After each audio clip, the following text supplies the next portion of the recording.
Steph Curry broke the all-time record for made threes last night, surpassing Ray Allen and most likely creating a milestone that will last for decades, if not for all time. And while I want to examine the most iconic threes he's made in his career leading up to this point, I also want to stress that he's not just a shooter. Steph Curry has forever changed the game down to its foundation and inspired every single kid who, despite his size, can now impact the game profoundly. Make no mistake, Curry is a scorer in every sense of the word, but there is no shame in officially anointing him as the best shooter of all time.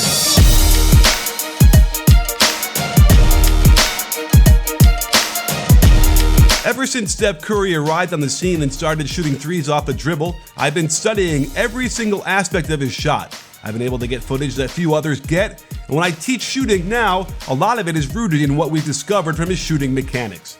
I'm sure it shocked no one that Curry got to the brink of breaking the all-time three-pointers made record, and the fact that he was primed to do it in Madison Square Garden, where the myth got started, was nothing short of poetic. It was back in February of 2013, before Steph was truly Steph. He hit 11 of 13 triples and completely destroyed the argument that the hot hand doesn't exist. And if you're a visiting player who can get the entire New York crowd behind you with every release, you're doing something special. The first three happened on a busted play, as Curry didn't seem sure where to go after setting the initial ball screen, but it materialized quickly as he cuts through to the weak side corner. Richard Jefferson quickly sets a screen for him, and the night was just getting started. While the catch and shoot wasn't anything new for the NBA, isolating off the dribble and letting it fly from 25 feet deep was still a bit of a novelty, catching Pablo Prigioni off guard as he left-rights this easy one into a back rim make.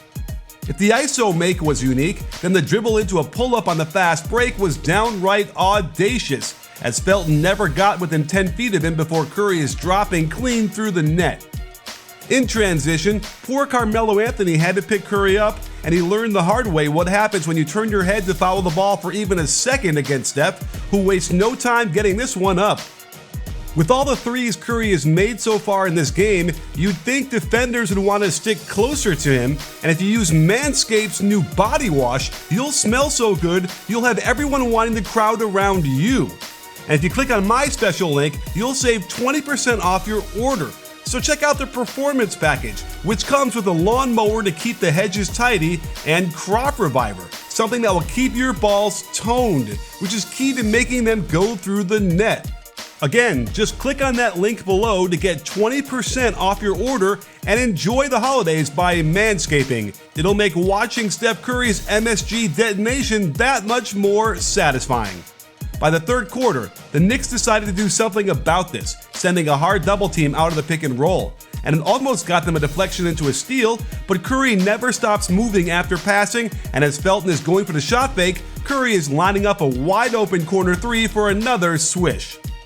Back then, bigs weren't ready for quick drag screens into pull-ups from the ball handlers, as Felton is erased and Tyson Chandler is nowhere to be found, and Curry has hit 6 of these. You can see Curry has the look like Neo in The Matrix, and when he does a spin move into the ball screen, Felton is tripping over himself, Stoudemire is hand down, man down, and notice Curry doesn't even have to follow through, knowing it's in way before it actually splashes. Another quick drag screen is making it embarrassing for the Knicks defense, as he uses the hop this time to release from 5 feet behind the line, and it's remarkable how open all of these are. With the crowd hyped up and cheering him on, the defense finally steps up to challenge the shot off the ball screen, but it's too late. They've let him get hot, and unless they're blocking the shot, it's going in.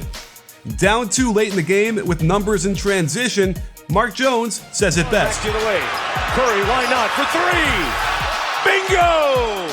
And with 4 seconds left on the shot clock, Draymond sets the good screen, Curry sights the rim the instant the ball touches his hands, and then lets this go at 55 degrees easy, the ball getting as high as the shot clock before nestling into the net softly. Steph has broken the record for most threes in a game 3 times, twice against Portland, and the first time they ran a horn set with Curry setting the initial pin down screen for Clay before turning around for a handoff from David Lee. LaMarcus Aldridge steps up, but ends up setting a screen on his own teammate, giving Curry the wide open shot from out top. The next time he did it, they were at home this time, and there's another quick drag screen from Draymond that erases CJ McCollum. Myers Leonard makes an attempt to contest, but we all know it's too late by that point, and this gorgeous hop into the shot allows him to achieve balance going to his right and then quick releasing it over the arms of the big. Of course, we can't forget the third time he broke the record for made threes in a season because it was against OKC, and he put on a show making 12 of them. He was an equal opportunity embarrasser, nailing threes in a multitude of Thunder players' faces, with Russ being the culprit more than any other. But it was his clutch off the dribble three while hounded by the defense to tie this up deep in overtime that broke the record.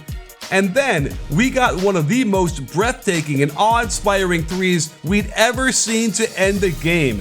As the Warriors did not take a timeout, Curry nonchalantly dribbles 4 steps inside of half court and just ends the game to add to their magical record-breaking season. Almost 6 years later, and it's still the most iconic shot he's ever hit. And that brings us to last night. It all started with yet another very clever after-timeout set designed by head coach Steve Kerr. Out of their spread offense, Curry simply sets a slice screen for Wiggins to get deep post position on the left block. This simple cut draws Alec Burks' attention for just a split second. Watch how he turns his head to look where the ball went. I would have thought Looney would be setting a pin down here, but it's just a cut, and Wiggins is looking to skip it to Curry the whole time. Remember, going to his left, Curry has natural alignment of his right hip and elbow, so it's a much faster release for all righties. And the ultra-quick dip to his waist, then the low release point which gets the ball out of his hands before the defense can do anything about it. The arc was definitely more than 45 degrees that many shooting coaches espouse, and there was something majestic about the spin and the way the ball floated through the air, up, and then down into a perfect swish. I also loved that they stopped the game and allowed him to share the moment with all the important people both in his life and in the NBA who led up to this point. It's possible someone could come along and break this record. After all, Steph didn't break 300 makes until his 7th season in the league. But he's not finished yet. By the time he hangs up his gym shoes, that lead will be so substantial, it will be decades before someone challenges it.